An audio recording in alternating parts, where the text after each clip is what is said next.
സൗഖ്യം തരണമേ, സൗഖ്യം തരണമേ. എല്ലാവരും ശ്രമിതമായി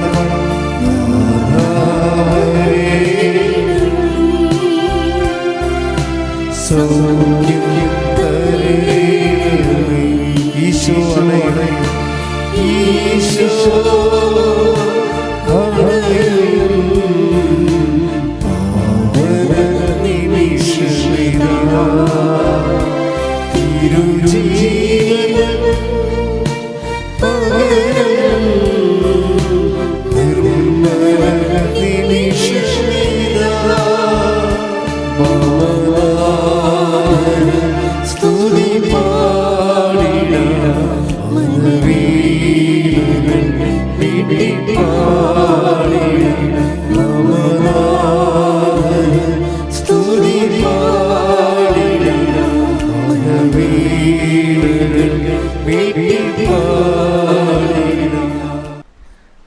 ചിലർ ചോദിക്കുന്നത്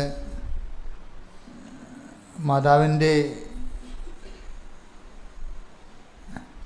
പ്രാർത്ഥനാ രീതിയാണെങ്കിൽ നമ്മളത് ഞങ്ങളുടെ നാട്ടിലും മാതാവുണ്ടല്ലോ, പിന്നെ ആലപ്പുഴ പോയി പ്രത്യേകിച്ച് ഒരു പ്രാർത്ഥന നടത്തേണ്ട കാര്യമുണ്ടോ? അതൊക്കെ മനുഷ്യൻ സ്വാഭാവികമായിട്ട് ആദ്യം ചോദിക്കുന്ന കുറച്ച് ചോദ്യങ്ങളാണ്. അങ്ങനെ ചോദിക്കുന്നത് നല്ലതാണ്. പക്ഷെ ഉടമ്പടിയിലേക്ക് വരുമ്പോൾ നമുക്ക് മനസ്സിലാകുന്ന ഒരു സത്യമുണ്ട്. ആദ്യകാലങ്ങളിലൊക്കെ നമ്മൾ ഉടമ്പടിക്ക് എനിക്ക് കിട്ടിയ നോട്ട് ഉടമ്പടി ഉടനടി പരിഹാരം എന്നാണ്. 2016 ഉടമ്പടിയെക്കുറിച്ച് അമ്മ ആദ്യം ഇത് ജനങ്ങളിലേക്ക് പോകുമ്പോൾ എന്നോട് പറഞ്ഞത്, ജനങ്ങളോട് ഈ ഒരു അനുഭവത്തെക്കുറിച്ച് പറയണം. ഉടമ്പടി ഉടനടി പരിഹാരം എന്ന് വെച്ച് കഴിഞ്ഞാൽ അതിൻ്റെ ഉടനടി പരിഹാരം എന്ന് പറയുമ്പോൾ ആ വിഷയം സമയത്തെയാണ് ഇതിൻ്റെ അകത്ത് അഡ്രസ്സ് ചെയ്യണതെന്ന്, അതാണ് സ്പീഡ് ആക്കണത്. അപ്പോൾ അതിൻ്റെ അകത്തൊക്കെ എന്തോ ഒരു സ്പെല്ലിംഗ് മിസ്റ്റേക്ക് ഉണ്ടെന്ന് എനിക്കറിയാമായിരുന്നു. കാര്യം ജനങ്ങളെ പെട്ടെന്ന് ആകർഷിച്ചെടുക്കുക എന്നുള്ള ഉദ്ദേശത്തോടു കൂടി അതൊരു ബിസിനസ് ടോൺ അതിൻ്റെ അകത്ത് ഉണ്ടാകും എന്നൊക്കെ എനിക്ക് നല്ലോണം അറിയാം. ഞാനിങ്ങനെ എല്ലാത്തിനെയും റീസണബിളായിട്ടും ലോജിക്കായിട്ടും ആദ്യം കൊണ്ടുവരുന്ന ആളാണ്. എന്നിട്ടാണ് ഞാൻ അതിൻ്റെ കാര്യക്ഷമത പരിശോധിക്കുന്നത്. ഇതൊക്കെ എനിക്കറിയാം ജനങ്ങളിലേക്ക് ഇങ്ങനൊരു തെറ്റിദ്ധാരണ വരാൻ സാധ്യതയുണ്ടെന്ന്. പക്ഷേ എന്നോട് പറഞ്ഞിരിക്കുന്നത്, എൻ്റെ മനസ്സിൽ തന്ന ആന്തരിക ബോധ്യം, ഉടമ്പടിയിലോട്ട് ഒരാൾ വരുമ്പോൾ പെട്ടെന്ന് ദൈവികമായ ഇടപെടൽ ഇതിൻ്റെ അകത്ത് ഉണ്ടാകുമെന്ന് തന്നെയാണ്. അപ്പം ആ ഒരു ബോധ്യം വന്ന കാരണം ഞാൻ ആ ഒരു നിലപാടിൽ ഉറച്ചു നിന്ന് ഇന്നും ഞാൻ അതിൽ ഉറച്ചു നിൽക്കുന്നുണ്ട്. കാര്യം നിങ്ങൾ കൃപാസനം പത്രം നോക്കിയാൽ മനസ്സിലാകും. ഉടമ്പടിയുടെ ഉടനടി അനുഭവങ്ങൾ. കാര്യം എല്ലാ മാസവും ഒരു 10-20 പേരെങ്കിലും ഇങ്ങനെ മിന്നൽ വേഗത്തിൽ അവിടെ ജീവിത വിഷയങ്ങളിൽ വർഷങ്ങളായിട്ട് ഇടപെടാതിരുന്ന ദൈവം ഇങ്ങനെ മിന്നൽ പോലെ ഇടപെടുന്നത് കാണാം. അതാണ് ഞങ്ങൾ കൃപാസനം പത്രത്തിൻ്റെ ഫ്രണ്ട് പേജിലും അകത്ത പേജിലുമൊക്കെ പ്രഥമ പരിഗണനയ്ക്ക് വെച്ചിരിക്കുന്ന സാക്ഷ്യങ്ങൾ, ഉടമ്പടിയുടെ ഉടനടി അനുഭവങ്ങൾ. ചിലർക്ക് പറ്റുന്ന ഒരു ചെറിയൊരു വിഷയം, തുടക്കക്കാർക്ക് മാത്രമേ ഉള്ളൂ. അവർ ഉടമ്പടി എടുക്കും. പക്ഷേ അതിൻ്റെ അത് നമ്മൾ ദൈവത്തോട് ചെയ്യാൻ ഏറ്റ കാര്യങ്ങളൊന്നും നമ്മൾ ചെയ്യാതെ മാറ്റിവെക്കും. അപ്പം നമ്മൾ പത്രം കൊടുക്കാൻ താമസിക്കും. രോഗികളെ പോയി കണ്ട് സമാശ്വസിപ്പിക്കുകയോ നമ്മുടെ പങ്ക് അവരുമായി പങ്കുവെക്കുകയോ ചെയ്യത്തില്ല. അവർ കുമ്പസാരിക്കാനൊക്കെ താമസിക്കും. പക്ഷേ ഇങ്ങനെയൊക്കെ ഈ ആഴ്ച 2-3 സാക്ഷ്യങ്ങൾ വന്നു. ഇതുപോലെയൊക്കെ അവർ താമസിക്കുന്നുണ്ടെങ്കിലും അവരിങ്ങനെ ദൈവം ചെയ്യട്ടെ എന്നൊക്കെ പറഞ്ഞിരിക്കുന്നുണ്ടെങ്കിലും ദൈവം കൃത്യമായിട്ട് ആ സംഭവം ചെയ്യും. നമ്മളിങ്ങനെ പത്രം കൊടുക്കാതെയും അല്ലെങ്കിൽ അതിൻ്റെ ഉടമ്പടി ജീവിത രീതികൾ അനുസരിച്ച് ലൈഫ് കൺവേർട്ട് ചെയ്യാതെയുമൊക്കെ ഇരുന്നാലും ദൈവം അത് കൃത്യമായിട്ട് ചെയ്യണത് കാണാം. അതിൻ്റെ കാരണം അത് വാഗ്ദാനങ്ങളിലുള്ളതാണ്. ഇത് വെച്ച് നിങ്ങൾ ദൈവത്തെ മുതലെടുക്കാൻ പറയുകയല്ല. ദൈവം അതിൻ്റെ വാഗ്ദാന നടപടി പ്രകാരമേ വാഗ്ദാനം അനുസരിച്ച് പോകത്തുള്ളൂ. സ്കീമുണ്ട് അതിൻ്റെ. എന്താണ് എൻ്റെ സ്കീം? എന്താണ്? നിങ്ങൾ അവിശ്വസ്തരായിരുന്നാലും അവൻ വിശ്വസ്തനായിരിക്കും, അല്ലേ? അതാണ് എൻ്റെ സ്കീം. ഇപ്പം നമ്മൾ അവിശ്വസ്ത കാണിച്ചാലും ദൈവം നമ്മളോട് അതനുസരിച്ച് കാണിക്കത്തില്ല. ദൈവം take the word of God. ശ്രദ്ധിക്കട്ടെ. ഹല്ലേലൂയ.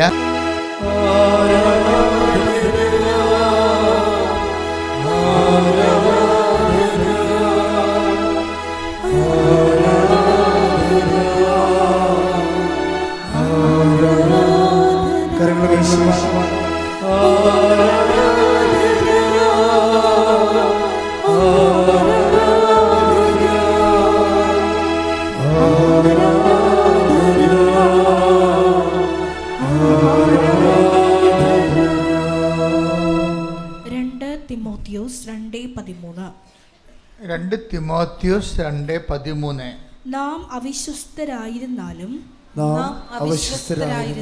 അവൻ വിശ്വസ്തനായിരിക്കും. എന്തെന്നാൽ തന്നെ തന്നെ നിഷേധിക്കുക അവന് സാധ്യമല്ല. ഇതാണ് ബിബ്ലിക്കൽ സ്കീം എന്ന് പറയുന്നത്. നമ്മളതിൻ്റെ പ്രോമിസിനെ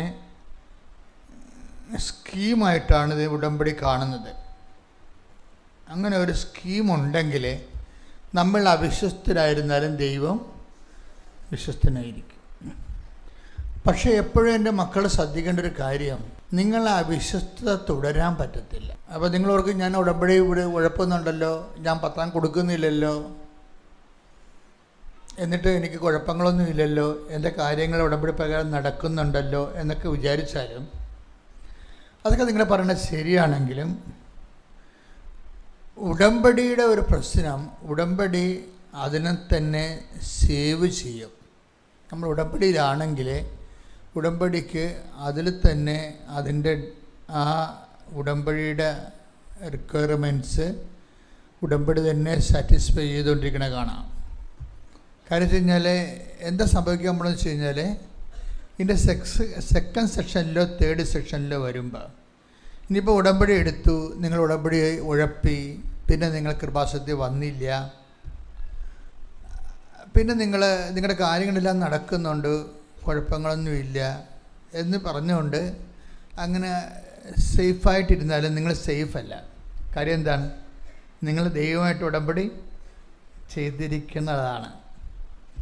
ചെയ്തിരിക്കണ കൊണ്ട് തന്നെ നമ്മൾ ഉടമ്പടിയിൽ അവിശ്വസ്ത കാണിച്ചാലും ദൈവം വിശ്വസ്തനായത് കാരണം നമ്മളെ സംബന്ധിച്ചിടത്തോളം പിന്നെ എന്താണ് സംഭവിക്കുന്നത് വെച്ച് കഴിഞ്ഞാൽ നമ്മളുടെ ഡ്യൂട്ടി ഹെവി ആവും. ഉടമ്പടി വെച്ച കാലത്തുള്ളതിനേക്കാൾ ലൈഫ് മുമ്പത്തേക്കാളും ഗുരുതരമാകും. അതെപ്പോഴും നമ്മൾ ശ്രദ്ധിക്കണം.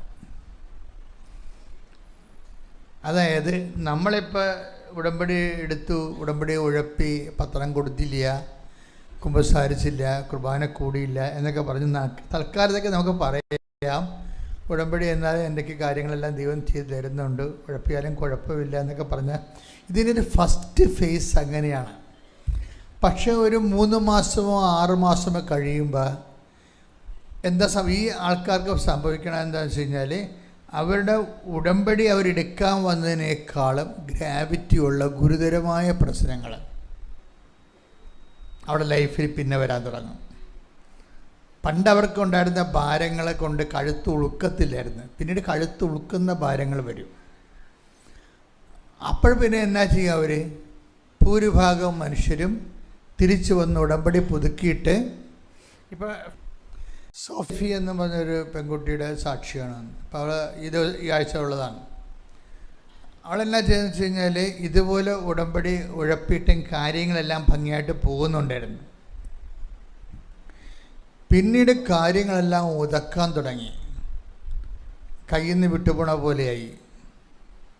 അപ്പോൾ അവരെന്നാ ചെയ്ത് അവളെ രണ്ടാമത് കുമ്പസാരിച്ച് ഉടമ്പടി പുതുക്കിയിട്ട് ഈ പണ്ട് പത്രം കൊണ്ട് വെച്ചിരുന്ന സ്ഥലങ്ങളൊക്കെ ഇവൾ മറന്നു പോയായിരുന്നു. ആ പത്രം കൊടുത്തില്ല.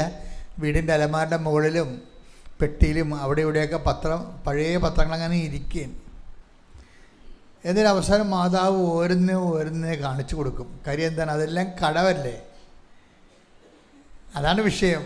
നിങ്ങളുടെ കയ്യിൽ നിന്ന് പോയിട്ട് ആ പത്രം കൊടുക്കാൻ അത് വേറെ വല്ല കടയിലൊക്കെ വല്ലൊക്കെ അറിയാതെ എടുത്ത് ഉടമ്പടി എടുക്കാത്തൊരു വീട്ടിൽ വല്ല ഭ്രാന്തും കാണിച്ച് പോയിട്ടുണ്ടെങ്കിൽ നിങ്ങളുടെ കാര്യത്തിൽ ഒന്നൊന്നര തീരുമാനം വരുന്നു. പണി വരുന്നുണ്ട് അവറാച്ചാന്ന് പറയത്തല്ലേ, അതുപോലെ. എന്താ കാര്യം? അത് ദൈവത്തെ ആക്ഷേപിച്ചതിന് തുല്യമാണ്. പിന്നെ ഇവർ ഇക്ഷ ഇണ്ണ എന്നൊക്കെ പറഞ്ഞ് വരക്കും. മര്യാദക്കൊന്നും വരക്കണ കാണാം, ഒരു കുഴപ്പമില്ല, വരക്കും. അപ്പം അതിന് നിങ്ങൾക്ക് മാർഗമില്ലെങ്കിൽ പിന്നെ ചെയ്യേണ്ടത് ഇരട്ടി പത്രം വാങ്ങിച്ചിട്ട് വീണ്ടും പത്രം പ്രാർത്ഥനയോടെ വിതരണം ചെയ്യുക. അത് തന്നെ ചെയ്യാതെ വേറെ മാർഗ്ഗമില്ല. അതിന് പകരം ആർക്കെങ്കിലും കാശ് കൊടുത്ത് ആശുപത്രിയിൽ പോയി പൊതിച്ചോറ് കൊടുക്കുന്നൊരു കാര്യമില്ല. എന്താണ് നിങ്ങൾ ഉഴപ്പിയത് ആ സാധനം പൂർവാധിക ശക്തമായിട്ട് അത് തന്നെ ചെയ്യേണ്ടി വരും. സോഫിയയ്ക്ക് മാതാവ് അവൾ ഒളിച്ചു വെച്ച പത്രങ്ങളെല്ലാം സ്വപ്നത്തിൽ കാണിക്കാൻ തുടങ്ങി. അപ്പം കാര്യം ഒറ്റ നടക്ക് പോകത്തില്ലെന്ന് മനസ്സിലായില്ലേ? അവളുടെ കാര്യങ്ങളെല്ലാം അവൾ വിചാരിക്കുന്നതിനേക്കാൾ സെറ്റായിട്ട് മാതാവ് ചെയ്തു കൊടുക്കും.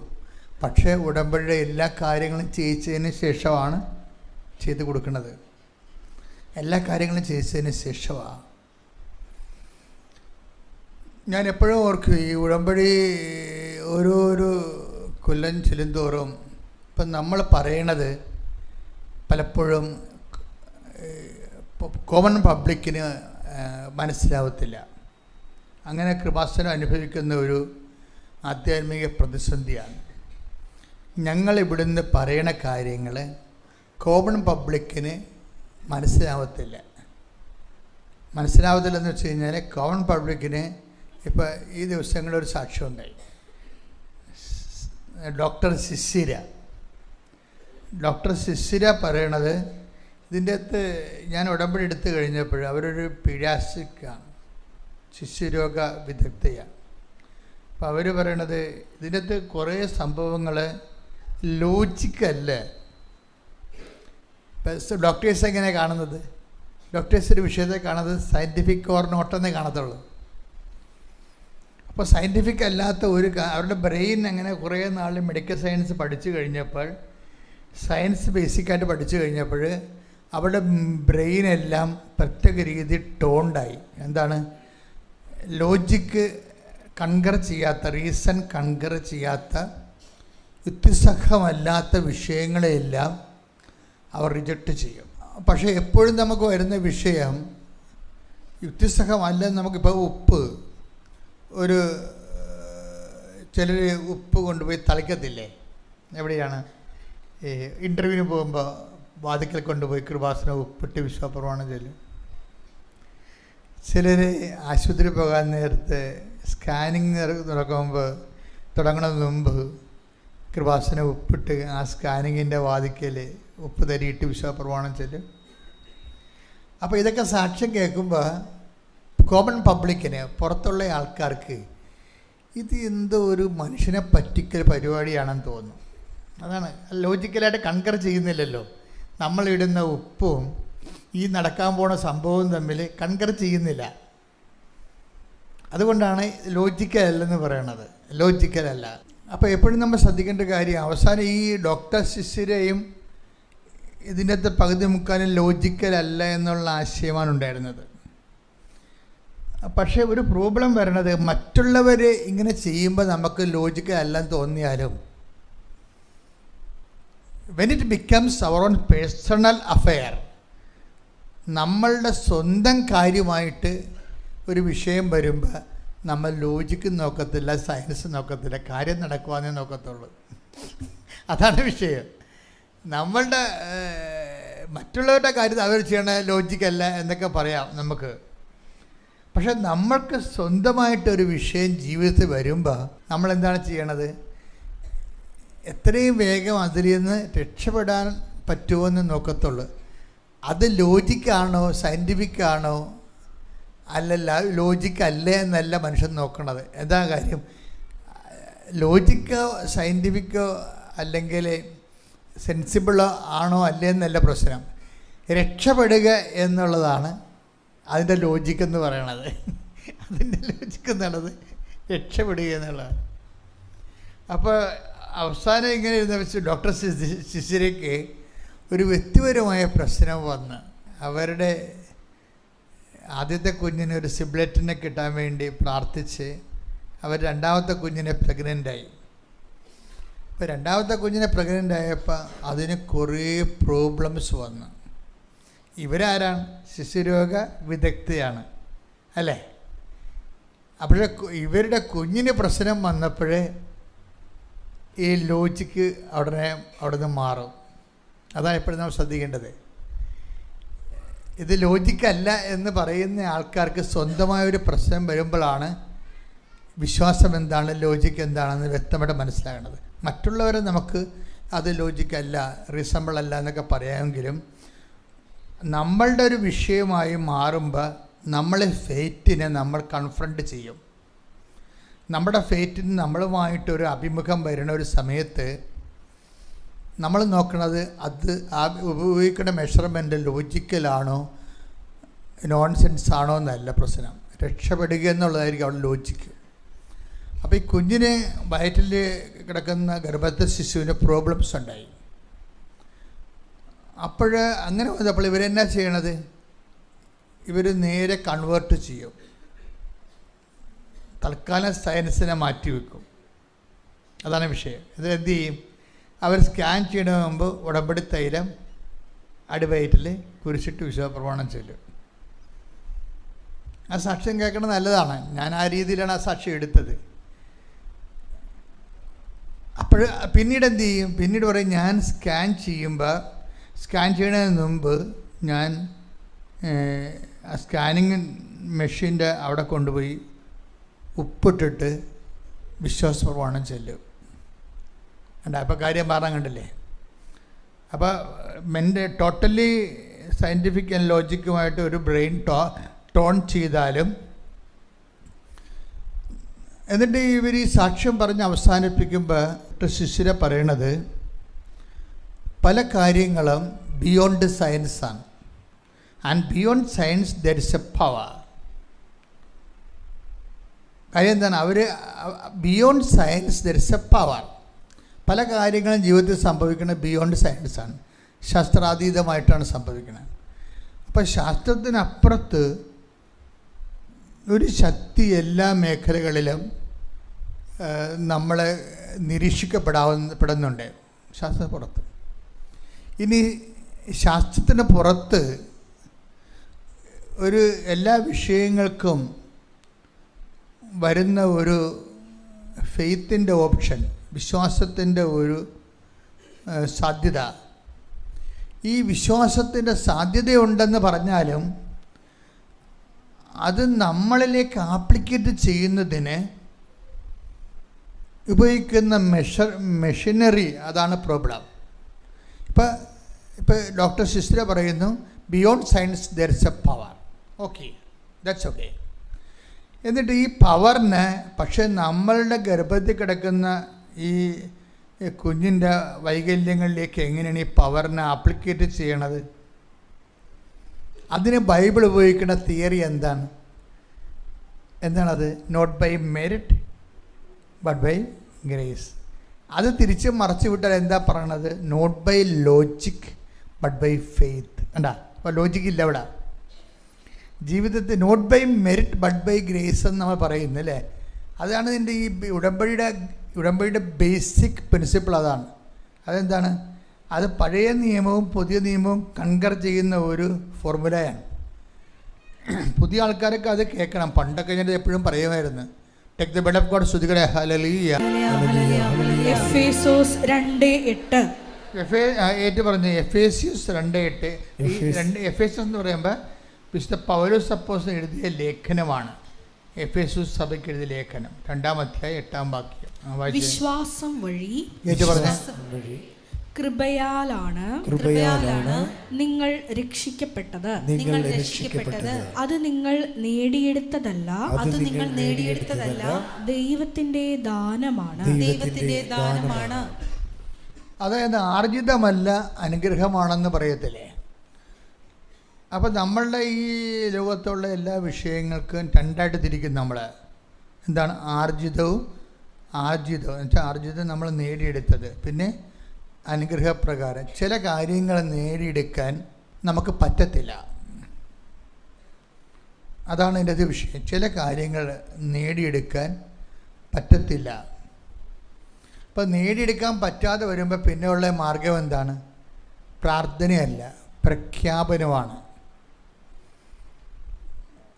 പറഞ്ഞ മനസ്സിലായില്ലേ? ആ പ്രഖ്യാപനം തന്നെ. ഇപ്പോൾ പ്രാർത്ഥന, പ്രഖ്യാപനം, പ്രയോഗം.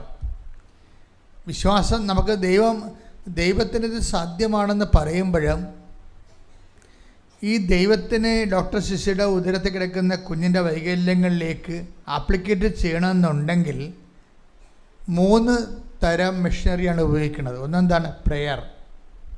രണ്ടാമത്തത് എന്താണ്? പ്രഖ്യാപനം. മൂന്നാമത്തത് എന്താണ്? പ്രയോഗം. സാധാരണ ക്രിസ്ത്യാനികളും അല്ലെങ്കിൽ ആത്മീയ മേഖലയിലും ദൈവത്തിൻ്റെ കൂടെയൊക്കെ ജീവിക്കുന്ന ആൾക്കാരും ആത്മീയമായിട്ടൊക്കെ കാര്യങ്ങൾ സമീപിക്കുന്നവരും പകുതി മുക്കാലും ഉപയോഗിക്കുന്നത് പ്രാർത്ഥനയാണ് ഉപയോഗിക്കുന്നത്, സാധാരണ ഉപയോഗിക്കുന്നത്. പ്രാർത്ഥനയ്ക്ക് ഉണ്ടാകുന്ന ഒരു പ്രോബ്ലം എന്ന് പറയണത് എന്താണ്? എൻ്റെ പ്രോബ്ലം, യഥാർത്ഥ പ്രോബ്ലം, അതിൻ്റെ അകത്ത് ഇൻവെസ്റ്റ്മെൻറ്റ് ലോ ഇൻവെസ്റ്റ്മെൻറ്റാണ്. അതാണ് ഏറ്റവും പ്രശ്നം. Low investment. പ്രാർത്ഥനയുടെ ഒരു പരാധീനത എന്ന് പറയുന്നത് ലോ ഇൻവെസ്റ്റ്മെൻറ്റാണ്. അതായത് താഴ്ന്ന നിലവാരത്തിലുള്ള നിക്ഷേപം. എന്താ താഴ്ന്ന നിലവാരത്തിലുള്ള നിക്ഷേപം എന്ന് പറയണത്? നമുക്ക് പ്രാർത്ഥനയ്ക്ക് മുതൽ മുടക്കൊന്നും ഇല്ലല്ലോ. എന്ത് ചെയ്യണം? നമ്മളിരുന്നുകൊണ്ട് ചിലർക്ക് കർണക്കൊന്ത ചെല്ലും. അത് മടിച്ചുകൾ മാത്രമേ കർണക്കൊന്ത ചെല്ലത്തുള്ളൂ. ജപമാലയെക്കുറിച്ചൊക്കെ ആഴമായ ബോധ്യങ്ങളില്ലാത്തവരാണ് സബ്സ്റ്റിറ്റ്യൂട്ട് ചെയ്യണത്. കർണക്കൊന്ത സഭയുടേതാണ്, അതിനകത്ത് തെറ്റൊന്നുമില്ല. പക്ഷേ അതേസമയം തന്നെ എപ്പോഴും ഓർക്കേണ്ടത് രക്ഷാകര ദിവ്യരഹസ്യങ്ങൾ അട്ടിമുട്ടി നിറഞ്ഞു നിൽക്കുന്ന കാലത്തിലൂടെ പ്രയോഗിച്ച് യുദ്ധങ്ങൾ ജയിച്ച പരിശുദ്ധ ജപമാല നമ്മുടെ കയ്യിൽ ഇരിക്കുമ്പോൾ ബുദ്ധിയും ബോധമുള്ളവർ വേറെ അത് ഉപയോഗിച്ചിട്ട് മാത്രമേ മറ്റുള്ള അതിനേക്കാൾ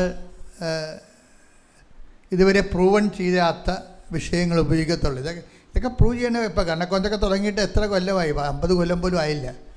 അതൊക്കെ പ്രൂവ് ചെയ്തിട്ടില്ലല്ലോ. അതിൻ്റെ വിശ്വാസ രാക്ഷസന്മാരൊക്കെ വരുമ്പോൾ പ്രൂവ് ചെയ്യാമായിരിക്കും.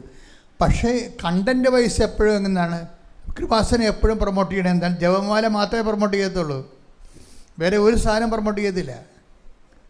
അതിൻ്റെ കാരണമെന്ന് പറയണത് മറ്റേ തെറ്റാണെന്നല്ല പറയുകയല്ല, അത് സഭ അംഗീകരിച്ചതാണ്. പക്ഷേ മിഷനറിയുടെ പവർഫുൾനെസ് വ്യത്യാസമുണ്ട്.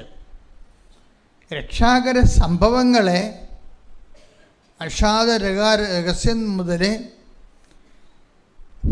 ഭൂസ്വലോകം രാജ്ഞിയായിട്ട് മുടിതിരിപ്പിക്കപ്പെട്ടതിനെക്കുറിച്ച് ധ്യാനിക്കുമ്പോൾ മാതാവിനെക്കുറിച്ചല്ല ധ്യാനിക്കുന്നത്, സമ്പൂർണ്ണ ബൈബിളാണെന്ന് നമ്മൾ ധ്യാനിക്കുന്നത്. രക്ഷാകര സംഭവങ്ങൾ അതിൻ്റെ വിശ്വാസ പ്രഖ്യാപനങ്ങളാണ്. അത് ഇത്തിരി പാടുവാണ് ശരിക്കും പറഞ്ഞാൽ, അതല്ല ശരിക്കും പാടുവാണ്. അപ്പോൾ കൃപാസനം മിനിസ്ട്രിയുമായിട്ട് നിൽക്കുന്ന ആൾക്കാർ എപ്പോഴും നമ്മൾ ശ്രദ്ധിക്കേണ്ട ഇതാണ്, ജപമാല ട്രെയിൻ ചെയ്യാൻ പറ്റുന്നില്ലെങ്കിൽ പിന്നെ അച്ഛന് വേറെ ഒരു ഓപ്ഷൻ തരാനില്ല. കാരണം ജപമാലയെ സബ്സ്റ്റിറ്റ്യൂട്ട് ചെയ്ത് കഴിഞ്ഞാൽ അത് മാറ്റി നിർത്തിയിട്ട് ലളിതമായ എന്തെങ്കിലും ലഘുരൂപങ്ങളൊക്കെ എടുത്തു കഴിഞ്ഞാലുള്ള കുഴപ്പം, അതിൻ്റെ ഒരു റിസൾട്ട് അതിന് ആനുപാതികമായിരിക്കും. ഇപ്പം ജപമാലക്കാണെങ്കിൽ യുദ്ധങ്ങൾ ജയിച്ച ചരിത്രമുണ്ട്, ജനലക്ഷങ്ങളെ മാനസാന്തരപ്പെടുത്തിയ തലമുറകളെ അതിജീവിപ്പിച്ച ചരിത്രമുണ്ട്. അത്രയും വലിയ മിഷനറി ചരിത്രത്തിൽ നിൽക്കുമ്പോൾ തന്നെ അത് മാറ്റിവെച്ചിട്ട് കരുണയായിരിക്കണമെന്ന് മാത്രം ഇങ്ങനെ 100 പ്രാവശ്യം പറഞ്ഞുകൊണ്ടിരുന്നു കഴിഞ്ഞാൽ അത് വരുന്നത് ബിഗിനേഴ്സിന് കുഴപ്പമില്ല. പക്ഷേ ജപമാലയെ സബ്സ്റ്റിറ്റ്യൂട്ട് ചെയ്യരുതൊരിക്കലും. ഇതിൻ്റെ പേരിൽ ജപമാലയെ സബ്സ്റ്റിറ്റ്യൂട്ട് ചെയ്തത് പലരുടെയും ആധ്യാത്മിക തകർച്ചയ്ക്ക് കാരണമായിട്ടുണ്ട്. കാര്യം നിങ്ങളിത് കളയാതെ തന്നെ ജപമാല അതിൻ്റെ ചൈതന്യത്തിൽ ജീവിച്ചുകൊണ്ട് തന്നെ മറ്റുള്ള കർണക്കൊന്ത പോലുള്ള ചെല്ലേണ്ടതായിരുന്നു. അത് വളരെ സീരിയസ് ആയിട്ട് പറയണതാണത്, വളരെ സീരിയസ് ആയിട്ട്. കാര്യം ഈ കാലഘട്ടങ്ങളിൽ ഇതുപോലെയുള്ള പല വിഷയങ്ങളുള്ളത് കൊണ്ട് തന്നെയാണ് മാതാവ് ഇങ്ങനെ ഒരു സെൻറ്റർ തന്നെ തുടങ്ങി ലോകം മുഴുവൻ എത്ര പെട്ടെന്നാണ് കൃപാസനത്തിൻ്റെ ആധ്യാത്മികത ജനലക്ഷങ്ങൾ ഫലം കണ്ട് തുടങ്ങിയത്. അതെപ്പോഴും നമ്മൾ ശ്രദ്ധിക്കണം. അതെന്തുകൊണ്ടാണ്? ആൾക്കാരെ സാധാരണ പ്രാർത്ഥനകളെക്കാളും ജനങ്ങൾ പ്രഖ്യാപനത്തിലേക്ക് വന്നു, പ്രഖ്യാപനത്തെക്കാളും ജനങ്ങൾ പ്രയോഗത്തിലേക്ക് വന്നു. അതുകൊണ്ടാണ് അത്രയും വ്യത്യാസം വന്നത്. അപ്പോൾ നമ്മൾ ഓരോ കാര്യം, ഇപ്പം നിങ്ങളുടെ കയ്യിൽ ഇരിക്കുന്നത് ഉടമ്പടി തൈലമുണ്ട്, ഉടമ്പടി ഉപ്പുണ്ട്, അതൊക്കെ എന്താണ് ശരിക്കും പറഞ്ഞാൽ വിശ്വാസ പ്രയോഗങ്ങളാണ്. വിശ്വാസത്തെ ഇപ്പോൾ സിസ്റ്റർ എന്നാ പറയണത്, അവരുടെ ഡെലിവറിക്ക് മുമ്പും അവർ ഉദരത്തിൽ ഉടമ്പടി തൈലം കൊണ്ട് കുരിശ് വരച്ചിട്ടാണ് വിശ്വാസ പ്രമാണം ചെയ്യുന്നത്. അപ്പോൾ നമ്മളെപ്പോഴും ചെയ്യുമ്പോൾ ഉപ്പ് തളിച്ചാലും ഉടമ്പടി തൈലം ധരിച്ചാലും അതിങ്ങനെ വെറുതെ ഇങ്ങനെ തൂത്ത് വെക്കണമല്ല പ്രശ്നം, അത് പ്രയോഗവിധിയാണ്. അത് പ്രയോഗവിധിയായതുകൊണ്ട് എന്താ ചെയ്യേണ്ടത്? അതിനെ സാധൂകരിക്കുന്ന രീതിയിലുള്ള വിശ്വാസ പ്രഖ്യാപനങ്ങളുണ്ട്. അതെന്താണ്? ഒരു പ്രഖ്യാപനത്തോടു കൂടി ഒരു വിഷയം പ്രയോഗിക്കുമ്പോഴാണ് അതിൻ്റെ ഫലം നമുക്ക് അനുഭവവേദ്യമാകുന്നത്. അതുകൊണ്ടാണ് നമ്മൾ വിശ്വാസ പ്രമാണം തെറ്റിക്കാച്ചല്ലോ എന്ന് അച്ഛൻ എപ്പോഴും പറയും. നിങ്ങൾ ഉപ്പിടുമ്പോഴും നിങ്ങൾ തൈലം പൂശുമ്പോഴും എന്ത് ചെയ്യണം? വിശ്വാസപ്രമാണം പ്രഖ്യാപിച്ച് വിശ്വാസപ്രമാണം ചൊല്ലിക്കൊണ്ട് വേണം. പക്ഷേ വിശ്വാസപ്രമാണം ചെല്ലുമ്പോൾ അവിടെ റിസ്ക് ഉണ്ട്. എന്താ റിസ്ക്? ദൈവത്തിന് തോന്നണം നമ്മൾ വിശ്വാസം പ്രഖ്യാപിക്കണം. ഗതികേട് കൊണ്ട് 90% പേരും വിശ്വാസപ്രമാണം ചെല്ലുമ്പോൾ ദൈവത്തിന് തോന്നണില്ല. ഇത് ഏതാണ്ട് പിച്ചുമ്പേയും പറയണ പോലെയാണ് ദൈവത്തിന് തോന്നണത്. അപ്പോൾ ദൈവത്തിന് തോന്നുന്നു ഇതിൻ്റെയൊക്കെ രണ്ടിൻ്റെയും ചെവി ചെമ്പരത്തിപ്പ് വെച്ചിട്ട് ഏതെങ്കിലും ആശുപത്രി കൊണ്ട് ആക്കണമെന്ന് തോന്നത്തുള്ളൂ ദൈവത്തിന്. പല ആൾക്കാരും വിശ്വാസ പ്രമാണം ചെല്ലുമ്പോൾ പിച്ചും പേയും പറഞ്ഞ പോലെയാണ് ആൾക്കാർക്ക് ദൈവത്തിന് തോന്നണത്. ഇപ്പം ദൈവത്തിന് തോന്നണതെന്ന് വെച്ച് കഴിഞ്ഞാൽ ഇതിനെ എത്രയും വേഗം ചെവി ചെമ്പരത്തിപ്പ് വെച്ചിട്ട് ഉളമ്പാറെ കൊണ്ട് അഡ്മിറ്റ് ചെയ്യണമെന്ന് തോന്നും. എന്താ കാര്യം? വിശ്വാസ പ്രമാണം കണാകുണാന്നും പറഞ്ഞ് ചെല്ലിവിടുകയാണ്. അങ്ങനെയല്ല, വിശ്വാസ പ്രമാണം യേശു കർത്താവാണെന്ന് അധരം കൊണ്ടേറ്റ് പറയുകയാണ്. ദൈവം അവനെ മരിച്ചവൾ നേർപ്പിച്ചെന്ന് ഹൃദയത്തിൽ വിശ്വസിക്കുകയാണ്. അപ്പോഴെന്താ സംഭവിക്കേണ്ടത്? അപ്പോൾ രക്ഷ പ്രാപിക്കും, ക്രിസ്തുവിനെ പ്രാപിക്കും. അപ്പം വിശ്വാസ പ്രമാണം ഇല്ലാതെ നിങ്ങൾ ഈ ഉപ്പോ ഉടമ്പടി തൈലമോ ഒന്നും ചെയ്തിട്ടൊരു കഥയുമില്ല. ആ വിശ്വാസ പ്രമാണം ചെല്ലുമ്പോൾ എന്താണ് വിശ്വാസ പ്രമാണം ചെല്ലാൻ കാരണം? അതിൻ്റെ കാരണം എന്താണ്? അത് രക്ഷയുടെ സമവാക്യമാണ്. റോമ 10:9. ആകയാൽ യേശു കർത്താവാണ് എന്ന് അധരം കൊണ്ട് ഏറ്റുപറയുകയും ദൈവം അവനെ മരിച്ചവരിൽ നിന്ന് ഉയർപ്പിച്ചു എന്ന് ഹൃദയത്തിൽ വിശ്വസിക്കുകയും ചെയ്താൽ നീ രക്ഷ പ്രാപിക്കും. അപ്പൊ രക്ഷ പ്രാപിക്കുക എന്നുള്ളതാണ് ഈ വിഷയം. ഒരു വിഷയത്തിൽ നമ്മളുടെ കയ്യിൽ നിന്നൊരു വിഷയം പോയാൽ, നമ്മുടെ കയ്യിൽ നിന്നൊരു വിഷയം പോയി, രോഗിയായി, സുഖപ്പെടണില്ല, സാമ്പത്തികമായി കടമായി, ജപ്തിയായി, ജീവിതം കയ്യിൽ നിന്ന് പോയി. ജീവിതം കയ്യിൽ നിന്ന് പോയാൽ പിന്നെ എന്താ ചെയ്യണത്? അഡീഷണൽ സ്ട്രെങ്ത് ആണൊരു വ്യക്തിക്ക് വേണ്ടത്. അതിന് അഡീഷണൽ സ്ട്രെങ്ത്, ജീവിതം തിരിച്ചു പിടിക്കാനുള്ള അഡീഷണൽ സ്ട്രെങ്ത്.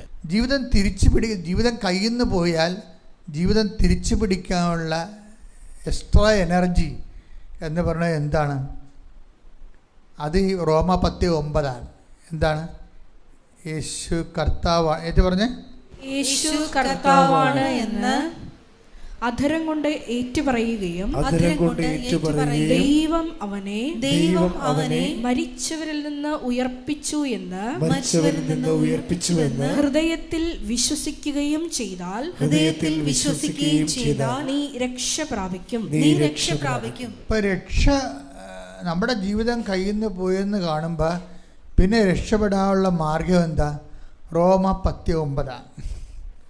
റോമ 10:9 ഫോർമുല എന്താണ്? 1, യേശു കർത്താവാണെന്ന് അധരം കൊണ്ട് ഏറ്റു പറയണം. പിന്നെ എന്താ പറഞ്ഞേ? യേശു കർത്താവാണെന്ന് അധരം കൊണ്ട് ഏറ്റു പറയണം. യേശു കർത്താവാണെന്ന് അധരം കൊണ്ട് ഏറ്റു പറയണം. അപ്പം നമ്മൾ ഏറ്റു പറയേണ്ടത് എന്താണ്? ഏറ്റു പറയേണ്ടത് എന്താ? യേശു കർത്താവാണെന്ന്. ജീവിത പ്രശ്നം വരുമ്പോൾ ആരാണ് കർത്താവായിരിക്കണത്? രോഗം കലശലായി കഴിഞ്ഞാൽ ആരാണ് കർത്താവാകണത്? രോഗാണുക്കളായിരിക്കും, ബാക്ടീരിയ, വൈറസൊക്കെ അല്ലേ. ഇതുപോലെ സാമ്പത്തികം തകർന്നു കഴിഞ്ഞാലും ഇതുപോലെ തന്നെ വരൂ. വേറെ നമ്മുടെ കർത്തൃത്വം വേറെ ആൾക്കാർ, വേറെ പവേഴ്സ് ഏറ്റെടുക്കും. ഇനി ഈ നെഗറ്റീവ് പവേഴ്സിനെ ഡീത്രോൺ ചെയ്യാനുള്ള ഒരു ഫോർമുലയാണ് എന്താണ്? ഈ നെഗറ്റീവ് പവേഴ്സിന് മേൽ പവർ കൊടുത്തിരിക്കുന്നതാണ് ക്രിസ്തു. അതാണ് ബൈബിൾ പറയണത്, ദൈവം സമസ്തവും അവൻ്റെ പാദത്തിൻ്റെ കീഴിലാക്കിയിരിക്കുന്നു. വായിച്ചേ, ശ്രദ്ധിക്കട്ടെ. ഹല്ലേലൂയ. 1 കൊരിന്തോസ് 15:27. 1 കൊരിന്തോസ് 15:27. ദൈവം സമസ്തവും അധീനമാക്കി തന്റെ പാദത്തിൻ കീഴാക്കിയിരിക്കുന്നു. അപ്പൊ യേശു എങ്ങനെയാണ് കർത്താവായെന്നാണ് 1 കൊരിന്തോസ് 15:26 പറയണത്. എങ്ങനെയാണ്? ദൈവം സമസ്തവും, നമ്മുടെ രോഗവും ക്ഷീണവും കടങ്ങളും വഴക്കും എല്ലാ തരത്തിൽ നെഗറ്റീവ് പവേഴ്സും, കുടുംബത്തിനും മന്ത്രവാദം, എല്ലാ സംഭവവും ദൈവം സമസ്തവും പറഞ്ഞ് അവൻ്റെ പാദത്തിൻ്റെ കീഴിലാക്കിയിരിക്കുന്നു. അപ്പോഴേ ക്രിസ്തു കർത്താവാകണത് അങ്ങനെയാണ്. അപ്പം നമ്മൾ എന്താ ചെയ്യണത്? യേശു കർത്താവാണെന്ന് അധരം കൊണ്ട് നമ്മൾ ഏറ്റുപറയുകയാണ്. അപ്പം യേശു കർത്താവാണെന്ന് അധരം കൊണ്ട് ഏറ്റു പറയുമ്പോൾ നമ്മുടെ മുമ്പിലുള്ള ഏറ്റവും അതർ ഗോഡ്സിനെ ഡിസ്പെൽ ചെയ്യണതാണ് പിന്നീട് ഒരു ഓപ്ഷനുള്ളത്. അതർ ഗോഡ്സിനെ നമ്മൾ ഡിസ്പെൽ അതർ ഗോഡ്സ് എന്ന് പറഞ്ഞാൽ വേറെ ദൈവങ്ങൾ എന്ന് പറയുമ്പോൾ നിങ്ങളവർക്ക് ഇവിടെ ഹിന്ദുക്കൾ ഇരിപ്പുണ്ട്, മറ്റു തരത്തിലുള്ള പല ആൾക്കാർ ഇരിപ്പുണ്ട്. ഞാൻ ആ മതപരമായിട്ട് വേറെ ദൈവമെന്ന് പറയുകയല്ല. ഞാനിവിടെ അതർ ഗോഡ്സ് എന്ന് പറയുമ്പോൾ മനുഷ്യൻ ദൈവത്തേക്കാൾ പ്രാധാന്യം കൊടുക്കുന്ന പൊന്ന്, അതുപോലെ തന്നെ പണം, ചിലരുമായിട്ടുള്ള ബന്ധങ്ങൾ, ചില വ്യക്തികൾ. ഇത് നമ്മൾ എന്തുകൊണ്ടാണ് ഇതുപോലെയുള്ള വ്യക്തികൾക്ക് ആത്മീയ കാര്യങ്ങൾക്ക് ബൈബിളല്ലാതെ വേറെ വ്യക്തികൾ നമ്മളെ ഉപദേശിക്കാൻ നിങ്ങൾ അനുവദിക്കരുത്. എന്താ കാര്യം? അവർ അതർ ഗോഡ്സിൽപ്പെട്ട ആളാണ്, വേറെ ദൈവമാണ്. കാരണം ദൈവത്തിനെ ഡീത്രോൺ ചെയ്തിട്ട് ഇവർ ദൈവമല്ലാത്തതിനെ ദൈവമായിട്ട് വെച്ചുകൊണ്ട് ആണ് നിങ്ങളെ അതിലേക്ക് അടുപ്പിച്ചുകൊണ്ടിരിക്കുന്നത്. അത് മനസ്സിലാക്കാനുള്ള കോമൺ സെൻസ് നിങ്ങൾക്ക് വേണം. അപ്പോൾ യേശു കർത്താവാണെന്ന് അതരം കൊണ്ട് ഏറ്റു പറയുമ്പോൾ യേശുവിൻ്റെ സ്ഥാനത്ത് പ്രാധാന്യം വരുന്ന പല വ്യക്തികളെയും സംഭവങ്ങളെയും പ്രസ്ഥാനങ്ങളെയും ഗുഡ് ബൈ പറയണം. അതാണ് വിഷയം. അതൊരു വേർപാട് ജീവിതമാണ്. ഈ യേശുവിനെ സ്വീകരിക്കുന്നതിന് നല്ല വേർപാട് വേണ്ടി വരും. യേശുവിനെ സ്വീകരിക്കുന്നത് അല്ലാതെ അതുകൊണ്ട് ഈശോ തന്നെ പറഞ്ഞിട്ടുണ്ട്, ദൈവത്തെയും മാമോനെയും ഒരുമിച്ച് സേവിക്കുക സാധ്യമല്ല. അതാണ് വിഷയം. Take the word of God. ശ്രുതികട ഹല്ലേലൂയ. മത്തായി 6:24. മത്തായി 6:24. രണ്ട് യജമാനന്മാരെ സേവിക്കാൻ ആർക്കും സാധിക്കുകയില്ല. ഒന്നുകിൽ ഒരുവനെ ദ്വേഷിക്കുകയും അപരനെ സ്നേഹിക്കുകയും ചെയ്യും. അല്ലെങ്കിൽ ഒരുവനെ ബഹുമാനിക്കുകയും അപരനെ നിന്ദിക്കുകയും ചെയ്യും. ദൈവത്തെയും മാമോനെയും സേവിക്കാൻ നിങ്ങൾക്ക് സാധിക്കുകയില്ല. അപ്പോൾ ഇതേ വിഷയം എന്ന് വെച്ച് കഴിഞ്ഞാൽ ഇവിടെ ഒരു പ്രോബ്ലം വരണത്, ദൈവത്തെ സേവിച്ചാൽ മാമോന് വലിയ പ്രശ്നങ്ങളൊന്നുമില്ല. പക്ഷെ മാമോനെന്ന് പറയുന്ന ഇതര ദൈവം, അതായത് ആ ദൈവത്തിൻ്റെ സ്ഥാനത്ത് വരുന്ന ഫേക്ക് ഗോഡ്, പൊയ് ദൈവം, അത് പവറാകാം, ചില വ്യക്തികളാകാം, ചില നിരീശ്വര സങ്കല്പമുള്ള ആൾക്കാരാകാം. ഇപ്പം നിൻ്റെ ഭർത്താവ് കുമ്പസാരിക്കണില്ല, അയാളൊരു ഫേക്ക് ഗോഡാണ്. ശരിക്കും പറഞ്ഞാൽ അയാൾ എന്തുകൊണ്ട് കുമ്പസാരിക്കണില്ല? പിന്നെ ആത്മീയ കാര്യങ്ങൾ അയാൾ പറയുന്നത് നിങ്ങൾക്ക് സ്വീകാര്യമല്ല. ശരിക്കും പറഞ്ഞാൽ നിൻ്റെ ഭർത്താവ് നീ പറഞ്ഞിട്ട് കുമ്പസാരിക്കണില്ല. ഇനി നിൻ്റെ ഭർത്താവിനോട് കുമ്പസാരിക്കണമെന്ന് പറയാനുള്ള ധൈര്യം നിനക്കില്ല. അപ്പോൾ ആരാണ് നീ സേവിക്കണത്? അവിടെയാണ് വിഷയം വന്നത്. നിൻ്റെ ഭർത്താവിനോട് കുമ്പസാരിക്കും മനുഷ്യ എന്ന് പറയാനുള്ള ഗട്ട്സ് നിനക്കില്ല. അപ്പം നീ അയാളുടെ തിന്മകളെ നീ അറിയാതെ അംഗീകരിക്കുന്നു. ഇനി അയാളെ കുമ്പസാരിച്ചാലും കുഴപ്പമില്ല, നിനക്ക് പുലിവാൽ ഉണ്ടാക്കാതിരുന്നാൽ മതിയെന്നുള്ള ഒരു അഡ്ജസ്റ്റ്മെൻറ്റിലാണ് നീ പോണത്. മനസ്സിലായില്ലേ? അയാളെ കുമ്പസാരിച്ചാലും കുഴപ്പമില്ല, വീട്ടിൽ കുഴപ്പം ഉണ്ടാക്കാതിരുന്നാൽ മതി, ആ ഒരു ധാരണയിലാണ്. നിലപാടെന്താണ്? ഈശോയുടെ നാമത്തെ പ്രതി വീട്ടിൽ ഇത്തിരി കുഴപ്പമുണ്ടായാലും കുഴപ്പമില്ല, ക്രിസ്തുവിന് വേണ്ടി ഒരു നിലപാടെടുക്കാൻ നിനക്ക് കഴിയണം. അതാണ് വിഷയം വരണത്. ഇതെന്ന് പറഞ്ഞാൽ എന്തുകൊണ്ടാണ് ഇങ്ങനെ വരണമെന്ന് വെച്ച് കഴിഞ്ഞാൽ ഈ ഒരുമിച്ച് സേവിക്കുക സാധ്യമല്ല എന്ന് പറയുന്ന നിലപാടിൽ നിന്നാണ്.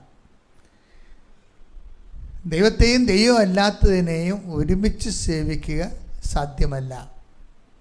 അപ്പോൾ ഉടമ്പടി എന്ന് പറയുമ്പോൾ നിങ്ങൾ ഉപ്പ് കൊണ്ടുവന്ന് എവിടെയെങ്കിലും സ്കാനിങ് ബോർഡിൻ്റെ താഴെ കൊണ്ടുവന്ന് വിട്ട് വിശ്വപ്രമാണം ചെല്ലണ ചെറിയ പ്രയോഗം മാത്രമല്ല, അതൊരു നിലപാടാണ്. ദൈവത്തിന് നിങ്ങളുടെ നിലപാടിലാണെന്ന് ദൈവത്തിന് തോന്നിയാൽ,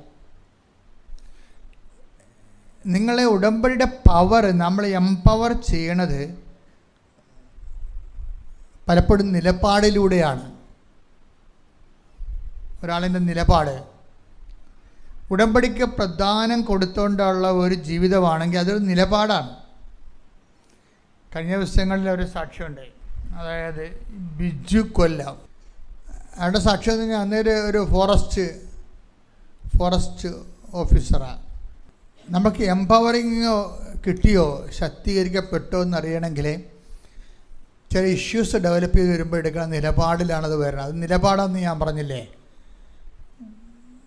ഇപ്പോൾ കുംഭവരട്ടി എന്നും പറഞ്ഞ് നമുക്ക് ഒരു എക്കോ ടൂറിസം സെൻ്ററുണ്ട്, തമിഴ്നാട്ടിലാണ്, നമ്മുടേതാണ്. അപ്പം അവിടെ ജോലി ചെയ്യുന്ന ആളാണ് ബിജു, ഫോറസ്റ്റ് ഓഫീസറാണ്. ബിജുവിൻ്റെ ലൈഫിൽ ഒരു ചെറിയൊരു അപകടം വന്നു.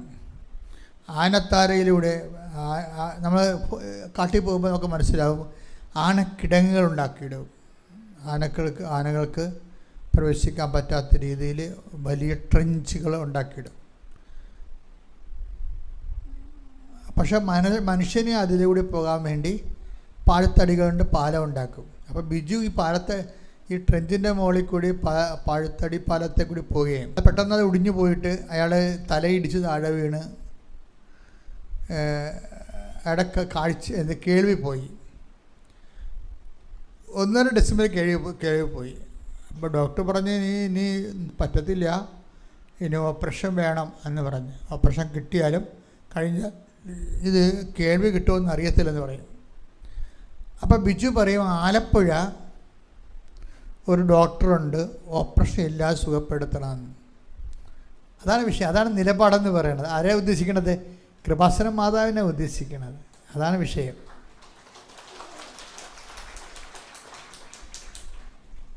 അവരതുപോലെ തന്നെ ഈ ബിജു ഉടമ്പടി എടുത്തെങ്കിലും തൻ്റെ ജോലിയുമായിട്ട് ഒത്തുപോകാത്ത കാരണം ഇത്തിരി ഉഴപ്പായിരുന്നു.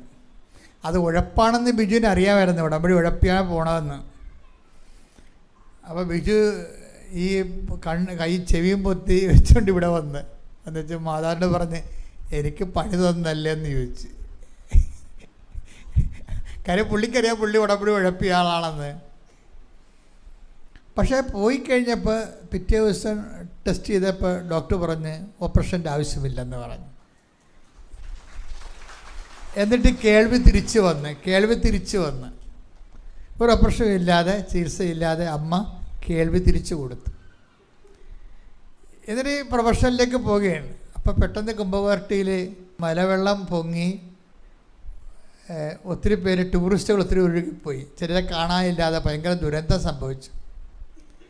അപ്പോൾ ഇവിടെ വയർലെസ്സിൽ അത് കിട്ടി. ഇയാൾ അവിടുന്ന് ആ സ്ഥലത്തേക്ക് റഷ് ചെയ്ത് എത്തിയപ്പോൾ ആൾക്കാരെ കാണാനില്ല.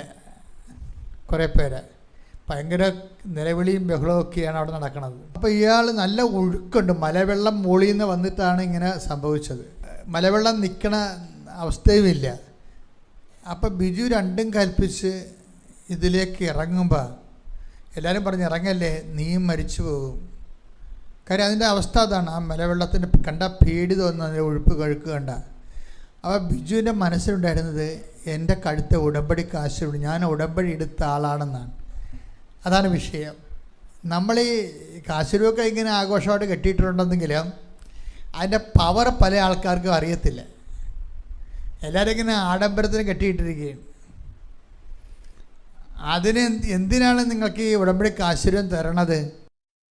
നിങ്ങൾക്കറിയാം, അത് 10-20 പ്രാവശ്യം ബെഞ്ചരിച്ചാണ് തന്നിരിക്കണത്. ഇപ്പോൾ ഉടമ്പടി കാശുരം എന്ന് പറഞ്ഞു കഴിഞ്ഞാൽ പുറത്തു പോലും എടുക്കാൻ പറ്റത്തില്ല. കാര്യം അത് ഡാമേജ് ആകാതിരിക്കാൻ വേണ്ടി അതിനേക്കാൾ ഇരട്ടി കാശ് മുടക്കിയാണ് അത് പാക്ക് ചെയ്തിരിക്കുന്നത്. എന്താ കാര്യം? നിങ്ങളും ദൈവവും തമ്മിൽ ഉടമ്പടി എടുത്തതിൻ്റെ ഏക തെളിവും ആ പ്രമാണമാണ് ആ സംഭവം. അത് കൈമാറാൻ പറ്റത്തില്ല. എനിക്ക് ദേഷ്യം വരും. അതായത് ഒരു ആകാശഭൂമി അറിയാൻ പാടില്ലാത്ത ചേടുത്തിമാരൊക്കെ വന്ന് ഉടമ്പടി എടുത്തിട്ട് ഈ കാശിനെ കൊണ്ട് മകക്ക് കൊടുത്തുകൊണ്ട് ആ കാണ്ടാമൃഗത്തിനും അറിയത്തില്ല, ഈ കാണ്ടാമൃഗത്തിനും അറിയത്തില്ല ഉടമ്പടി എന്താണെന്ന്. ഇതൊന്നും കൈമാറാൻ ചെയ്യാൻ പറ്റുന്നതല്ല ശരിക്കും പറഞ്ഞാൽ. അത് നമ്മൾ ഉടമ്പടി എടുത്തതിൻ്റെ പ്രമാണമാണത്. അത് കാണുമ്പോൾ നീ ഉടമ്പടിയെക്കുറിച്ച് ഓർമ്മ വരണം.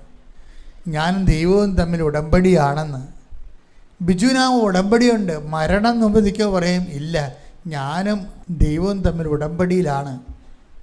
എനിക്കിവരെ രക്ഷിക്കാൻ ദൈവം എന്നെ സഹായിക്കും. അപ്പോൾ ഒരു 2.5 മണിക്കൂർ കൊണ്ടാണെങ്കിലും ശരി, ഒരു കുഞ്ഞിൻ്റെ ജീവൻ പോലും പോകാതെ ഇവൻ അവരെല്ലാത്തിനെയും തോളത്ത് വെച്ച് കഴുത്തൊപ്പം വെള്ളത്തിൽ നീന്തിപ്പോന്ന്.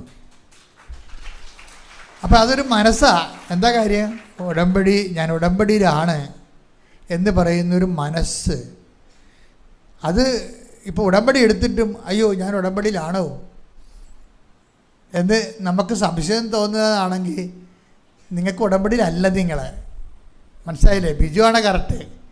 ഉടമ്പടി എടുത്തിട്ടും ഞാൻ ഉടമ്പടിയിലാണോ ഇല്ലയോ എന്ന് നിങ്ങൾക്കൊരു സംശയം ഉണ്ടെങ്കിൽ നിങ്ങൾ ഉടമ്പടിയിലല്ല. എന്താ കാര്യം? ഉടമ്പടി എടുത്തതിൻ്റെ ഏക ഒഫീഷ്യലായിട്ട് ഡോക്യുമെൻ്റ് എന്ന് പറഞ്ഞാൽ ഉടമ്പടി കാശ് രൂപമാണ്.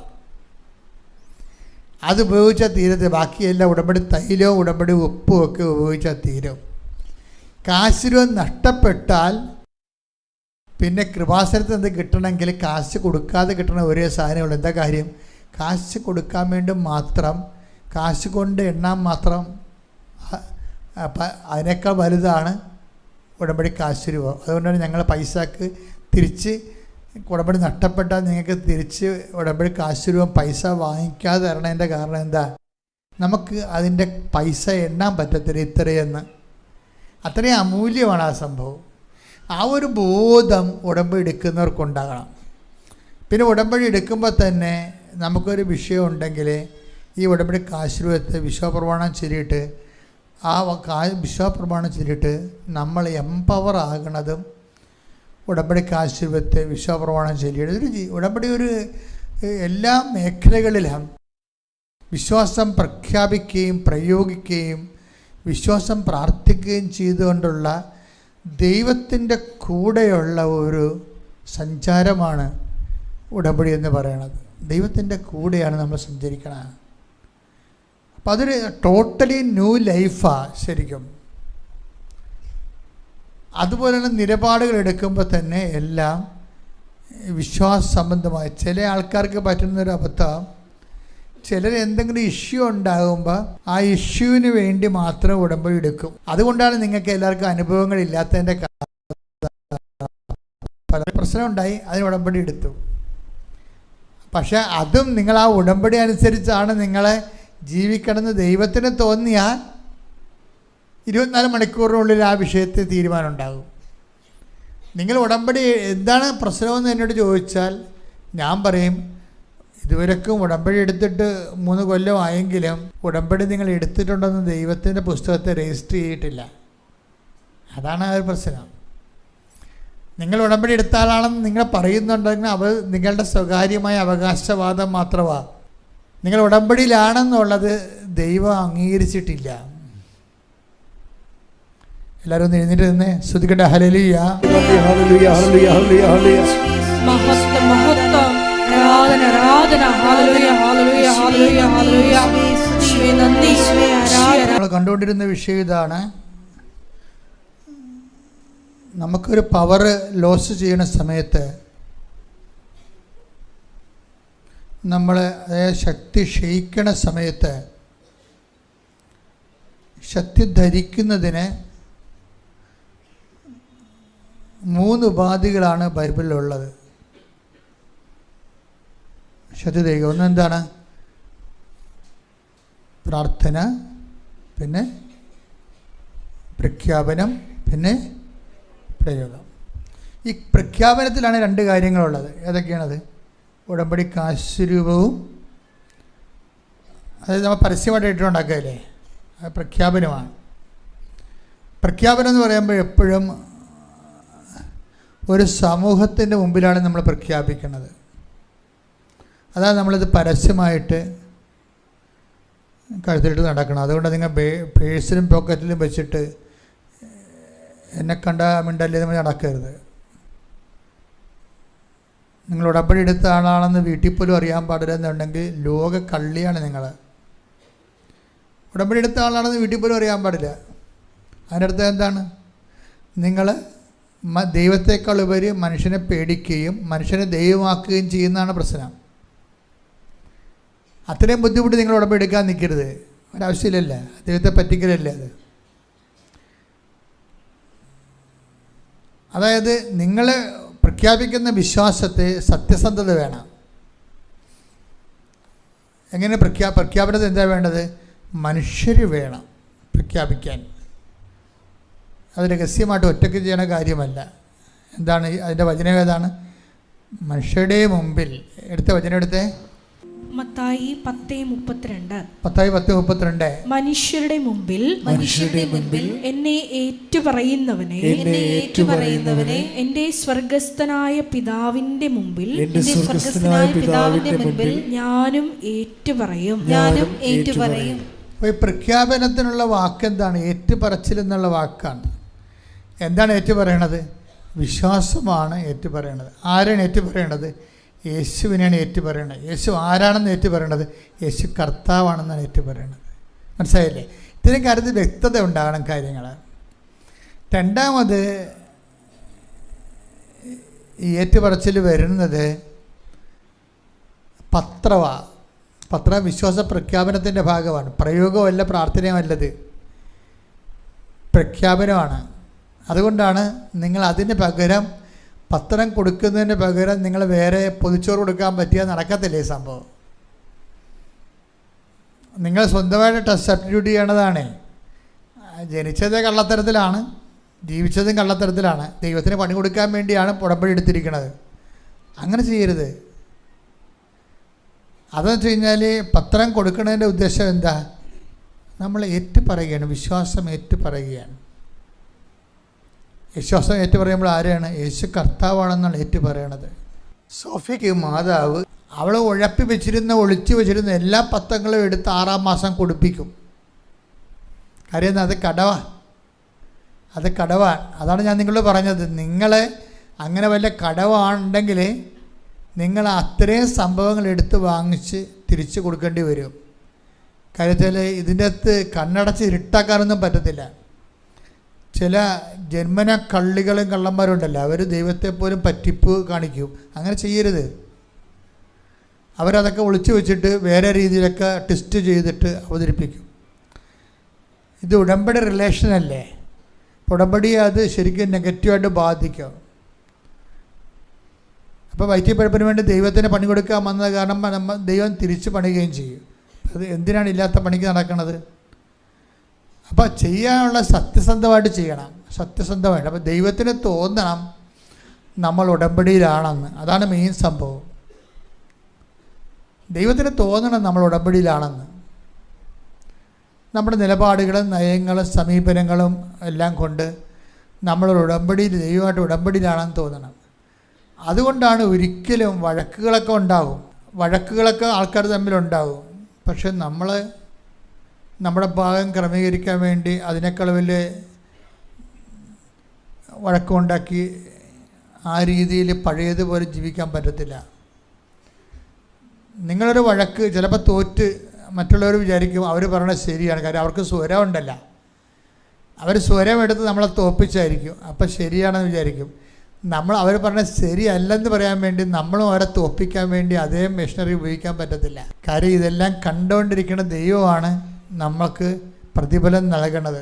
രഹസ്യത്തിൽ അറിയുന്ന പിതാവ് നിങ്ങൾക്ക് പ്രതിഫലം നൽകും. Take the word of God. ശ്രുതിക്കട്ടെ ഹല്ലേലൂയ.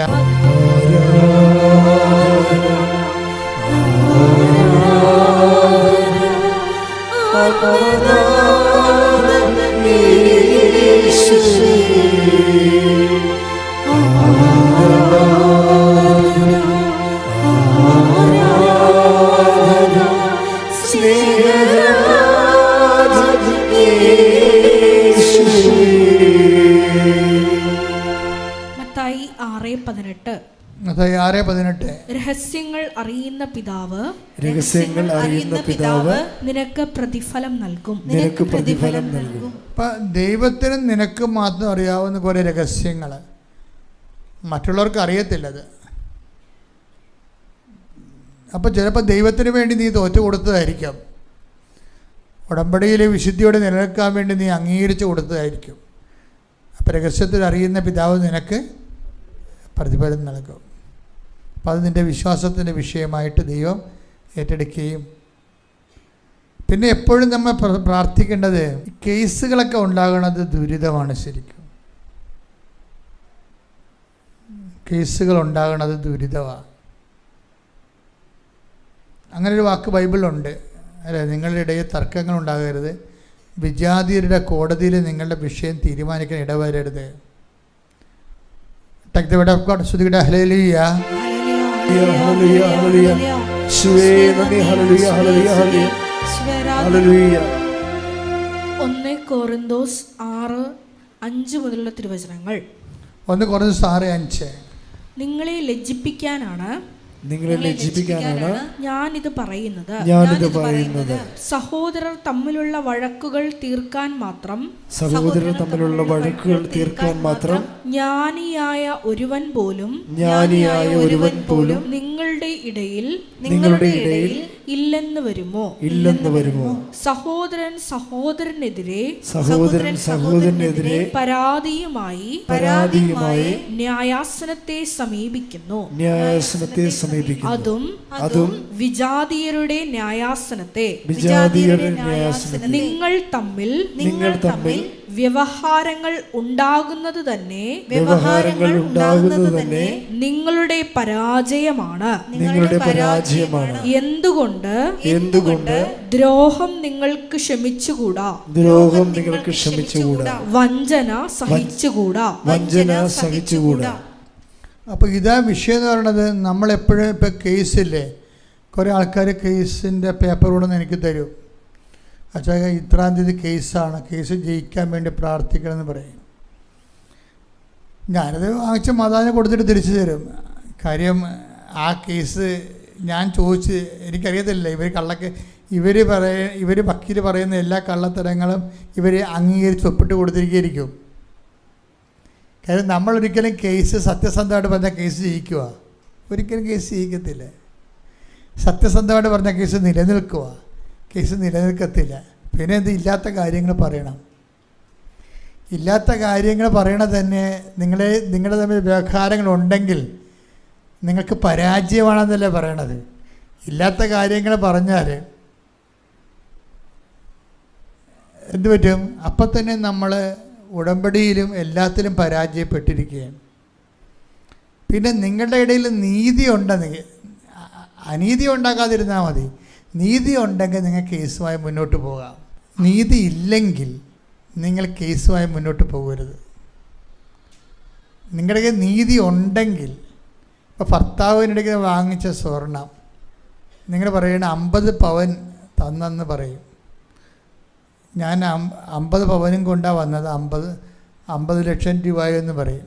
നിങ്ങൾക്കറിയാം നിങ്ങളെല്ലാം കൂടി 20 പവനേ ഉണ്ടായിരുന്നുള്ളതെന്ന്. കേസ് ഇപ്പോൾ വക്കീൽ പറയണ 20 പവൻ എന്നാ ഉണ്ടാകാനാണ്, അതുകൊണ്ട് നിങ്ങൾ 50 എന്ന് എഴുതാൻ പറയും. അപ്പോൾ ആരാണ് ഈ ആളും വന്ന് ഉടമ്പടി എടുത്തിട്ടുണ്ട്. വക്കീൽ പറഞ്ഞിട്ടാണ്. ഇപ്പോൾ വക്കീലാണ് അവിടെ കർത്താവ്, യേശു അല്ല. അവിടെ വിഷയം വന്നിരിക്കുന്നത്. യേശു കർത്താവാണെന്ന് പറയുമ്പോൾ യേശുവിൻ്റെ സ്ഥാനത്ത് തീരുമാനമെടുക്കാൻ സഹായിച്ച കള്ളക്കർത്താക്കന്മാരുണ്ട്. അവരോട് ഗുഡ് ബൈ പറയേണ്ടി വരും.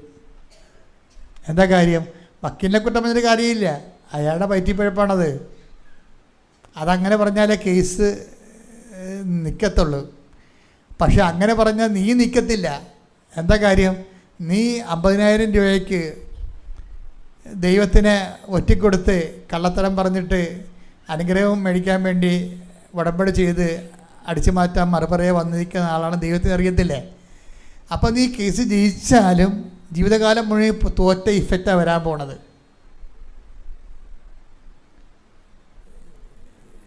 ജീവിതകാലം മുഴുവനും. അതുകൊണ്ടാണ് ഈശോ പറഞ്ഞത്, മക്കളെ പ്രലോഭനങ്ങളിൽ ഉൾപ്പെടുത്തരുത് എന്ന് പ്രാർത്ഥിക്കാൻ, ഉണർന്നിരുന്ന് പ്രാർത്ഥിക്കാൻ.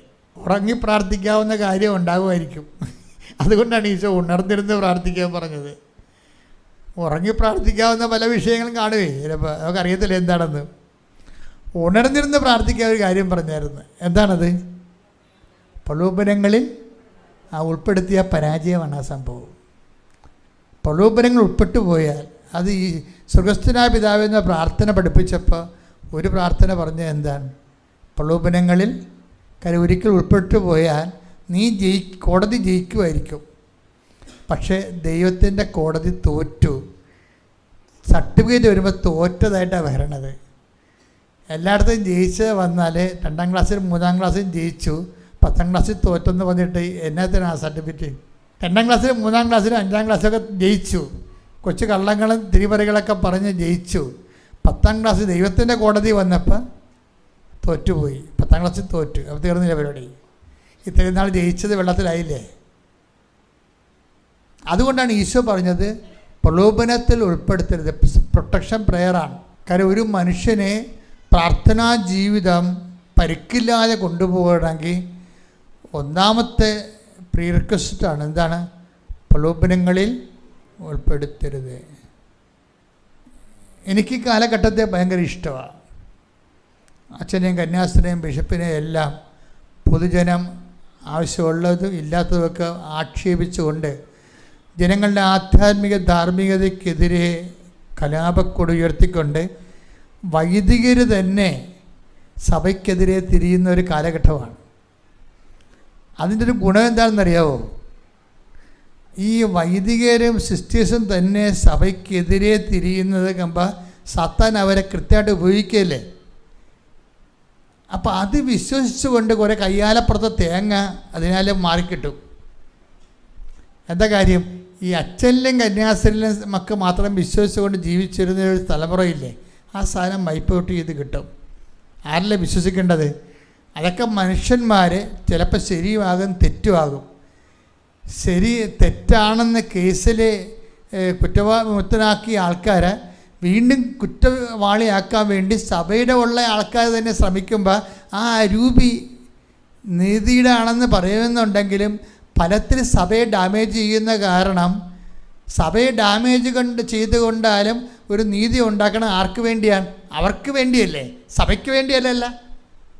അപ്പോൾ അങ്ങനെയുള്ളൊരു സാഹചര്യത്തിൽ ഇത് ശരിയായിരിക്കാൻ ചിലപ്പോഴെന്ന് പറഞ്ഞുകൊണ്ട് കുറേ ആൾക്കാർ പ്രാർത്ഥിക്കാതിരിക്കും. അങ്ങനെ ഇരിക്കുന്ന ആൾക്കാരുടെ എണ്ണം കൂടണം. എന്താ കാര്യം? ഇവർ ഉണ്ടായിട്ടും ഇല്ലെങ്കിലും കാര്യമൊന്നുമില്ല. അവർക്ക് ചെറിയ പ്രശ്നങ്ങൾ മതി സഭയിൽ അവിശ്വാസം തോന്നാൻ. പക്ഷേ യഥാർത്ഥ വിശ്വാസി യേശുക്രിസ്തുവിൽ വിശ്വസിച്ചുകൊണ്ട് ഈ കാലം നിങ്ങൾക്ക് സാക്ഷ്യം വഹിക്കാനുള്ള അവസരമായിരിക്കും. കൈയടിച്ച് ശ്രദ്ധിക്കട്ടെ. Take the word of God. Hallelujah.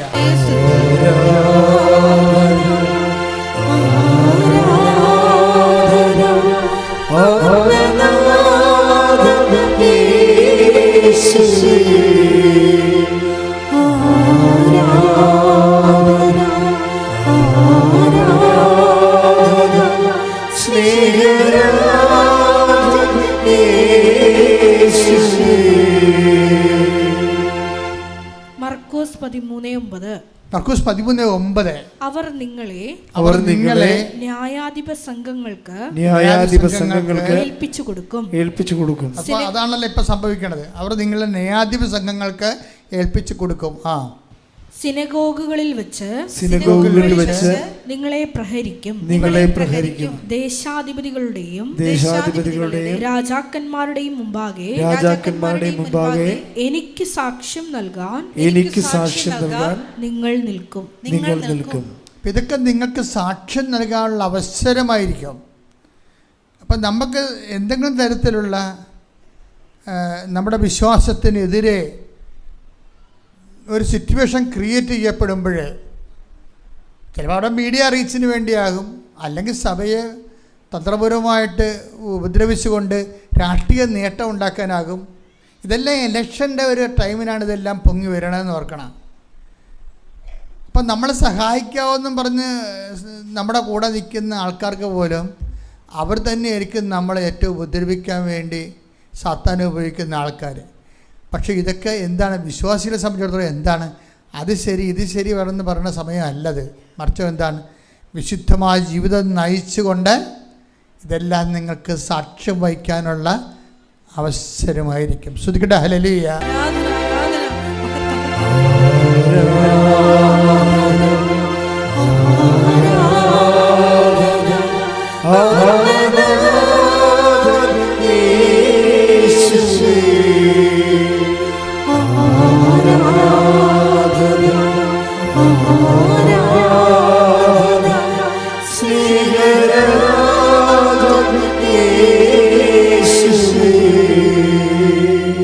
പ്രാർത്ഥിക്കാം. ഹല്ലേലൂയ, ഹല്ലേലൂയ. നാളിതുവരെ ഞങ്ങൾക്ക് ലഭിച്ച എല്ലാ കൃപകൾക്കും അനുഗ്രഹങ്ങൾക്കും നന്ദി പറയുന്നു. ഹല്ലേലൂയ ഹല്ലേലൂയ. മഹത്വം മഹത്വം. ആരാധന ആരാധന. ദൈവപിതാവേ നന്ദി. പിതാവേ മഹത്വം. ദൈവപിതാവേ ആരാധന.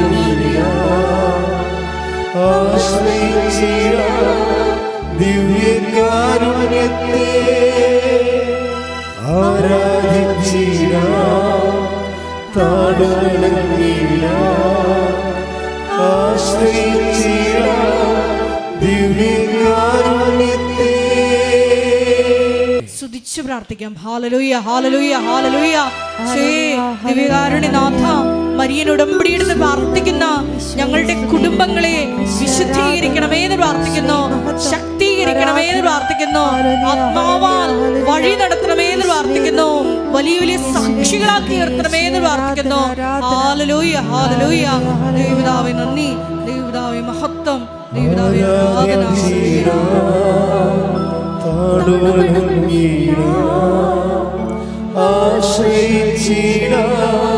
ദിവ്യകാരുണ്യത്തെ ആരാധിച്ചിടാം, താടുവണങ്ങിടാം, ആശ്രയിച്ചിടാം ദിവ്യകാരുണ്യത്തെ. സ്തുതിച്ച് പ്രാർത്ഥിക്കാം. ഹല്ലേലൂയ ഹല്ലേലൂയ ഹല്ലേലൂയ ഹല്ലേലൂയ. ഒരിക്കൽ കൂടി നാളിതുവരെ കൃപാസനത്തിൽ വന്ന് മരിയൻ ഉടമ്പടിയെടുത്ത് പ്രാർത്ഥിച്ചു പോയിട്ടുള്ള മുഴുവൻ മക്കളെയും, ഓൺലൈനായി ഉടമ്പടിയെടുത്ത് പ്രാർത്ഥിക്കുന്ന മക്കളെയും, ലൈറ്റ് ക്യാൻഡിൽ പ്രയർ വഴിയായിട്ടും അവർ ഡെയിലി ബ്രെഡ് പ്രാർത്ഥനയിലൂടെയും എല്ലാം തങ്ങളുടെ നിയോഗങ്ങൾ സമർപ്പിക്കുന്ന ഓരോ മക്കളുടെയും വ്യക്തിപരമായ ആവശ്യങ്ങളെ ഞങ്ങൾ ഈ അൾത്താരയിൽ സമർപ്പിച്ച് പ്രാർത്ഥിക്കുന്നു. ഏറെ പ്രത്യേകമായിട്ട് ജീവിത ദുരിതങ്ങളിലൂടെ കടന്നു പോകുന്ന മക്കളുടെ പ്രത്യേകമായ നിയോഗങ്ങളെ ഈ അൾത്താരയിൽ സമർപ്പിച്ച് പ്രാർത്ഥിക്കുന്നു. ഗുരുതരമായിട്ടുള്ള രോഗാവസ്ഥകളിലൂടെ കടന്നു പോകുന്ന മക്കളെ ഈ അൾത്താരയിൽ സമർപ്പിച്ച് പ്രാർത്ഥിക്കുന്നു. കടഭാരത്താൽ വലയുന്നവരെയും, ജോലി ഇല്ലാതെ വിഷമിക്കുന്നവരെയും, വിവാഹബന്ധം പിരിഞ്ഞു നിൽക്കുന്നവരെയും, മക്കളില്ലാതെ വിഷമിക്കുന്ന ദമ്പതികളെയും, കുഞ്ഞു മക്കളെയും പ്രത്യേകമായിട്ട് സമർപ്പിച്ച് പ്രാർത്ഥിക്കുന്നു. ഇതിന്റെ ശക്തി എല്ലാ മേഖലകളിലും ഈ ആരാധനയുടെ യോഗ്യതയാൽ പ്രകടമാക്കണമേ എന്ന് പ്രാർത്ഥിക്കുന്നു. കൃപാസനത്തിൽ നടന്ന പരിശുദ്ധ അമ്മയുടെ പ്രത്യക്ഷീകരണ സ്ഥിരീകരണത്തിനായി മക്കളുടെ നിയോഗങ്ങളെ ഏറ്റെടുക്കണമേ എന്ന് പ്രാർത്ഥിക്കുന്നു. ഹല്ലേലൂയ ഹല്ലേലൂയ ഹല്ലേലൂയ. മഹത്വം മഹത്വം. ആരാധന ആരാധന. ഹല്ലേലൂയ ഹല്ലേലൂയ ഹല്ലേലൂയ.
Indeed,